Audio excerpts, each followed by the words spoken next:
महाराष्ट्राच्या मातीतील अस्सल खेळ म्हणजे कुस्ती आणि महाराष्ट्रातील कुस्तीतील सर्वात मोठा किताब म्हणजे महाराष्ट्र केसरी.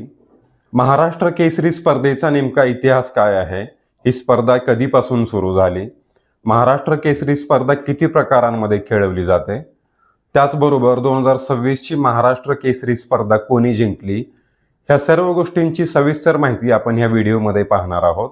नमस्कार, मी संदेश. आपल्या नवीन व्हिडिओमध्ये तुम्हा सर्वांचं स्वागत आहे.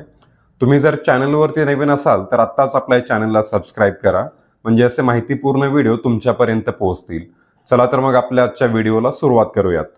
महाराष्ट्र केसरी ही कुस्ती स्पर्धा 1961 मध्ये सुरू झाली आहे. महाराष्ट्र केसरी कुस्ती स्पर्धेचे महाराष्ट्र राज्य कुस्तीगीर परिषद हे प्रमुख आयोजक आहेत. महाराष्ट्रामध्ये कुस्ती खेळाला प्रोत्साहन देणे, महाराष्ट्रामध्ये कुस्तीला व्यासपीठ उपलब्ध करून देणे आणि महाराष्ट्रातील सर्वोत्तम पैलवान निवडणे हे या स्पर्धेमागील उद्दिष्ट आहे.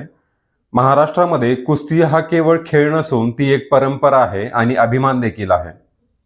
महाराष्ट्र केसरी कुस्ती स्पर्धा जिंकणे म्हणजे महाराष्ट्रातील सर्वोत्तम पैलवान होणे.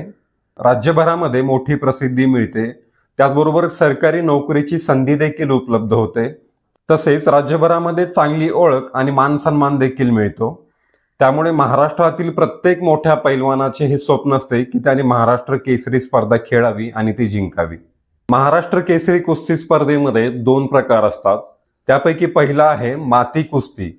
ही कुस्ती मातीमध्ये खेळवली जाते. ही पारंपरिक कुस्ती आहे. ह्या प्रकारामध्ये ताकद, पकड आणि संयम महत्वाचा असतो. तर दुसरा प्रकार आहे गादी कुस्ती. ह्यालाच मॅट रेसलिंग देखील म्हणतात. ह्या प्रकारामध्ये मॅटवरती कुस्ती खेळवली जाते. ह्यामध्ये सर्व आंतरराष्ट्रीय नियम लागू असतात. ह्या कुस्ती प्रकारामध्ये खेळाचा वेग आणि तंत्र म्हणजे स्पीड आणि टेक्निक महत्वाची असते. सध्या बहुतांश मोठे पैलवान हे माती आणि मॅट ह्या दोन्ही प्रकारामध्ये कुस्ती खेळण्यासाठी सज्ज असतात.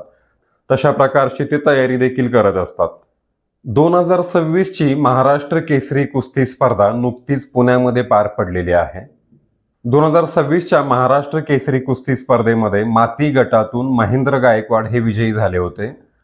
तर गादी म्हणजेच मॅट गटातून हर्षवर्धन सदगीर हे विजयी झाले होते. त्यानंतर ह्या दोन्ही विजेत्यांमध्ये अंतिम लढत झाली आणि ही अंतिम लढत ही मॅटवरती खेळवली गेली होती. महाराष्ट्र केसरी 2026 च्या अंतिम लढतीमध्ये नाशिकचे हर्षवर्धन सदगीर हे विजयी ठरले. हर्षवर्धन सदगीर यांनी महाराष्ट्र केसरी किताबावरती दुसऱ्यांदा आपले नाव कोरले आहे. महाराष्ट्र केसरीची गदा पटकावणाऱ्या नाशिकच्या हर्षवर्धन सदगीर यांच्यावरती बक्षीस आणि पुरस्कारांचा वर्षाव झालेला आहे. महाराष्ट्र केसरी किताब पटकावणाऱ्या हर्षवर्धन सदगीर यांना मानाची चांदीची गदा मिळाली. त्याचबरोबर 5 लाख रुपये रोख बक्षीस मिळाले. तसेच आकर्षक बक्षीस म्हणून आलिशान फॉर्च्युनर गाडी देखील मिळाली आहे. तर महाराष्ट्र केसरी कुस्ती स्पर्धा आणि एकंदरीत कुस्तीबद्दल तुम्हाला काय वाटतं हे नक्की कमेंट करून सांगा. व्हिडिओ आवडला असेल तर व्हिडिओला लाईक करा, व्हिडिओ शेअर करा आणि असेच माहितीपूर्ण व्हिडिओ तुमच्यापर्यंत पोहोचण्यासाठी आपल्या चॅनलला सबस्क्राईब करा. भेटू पुन्हा नवीन व्हिडिओमध्ये. धन्यवाद.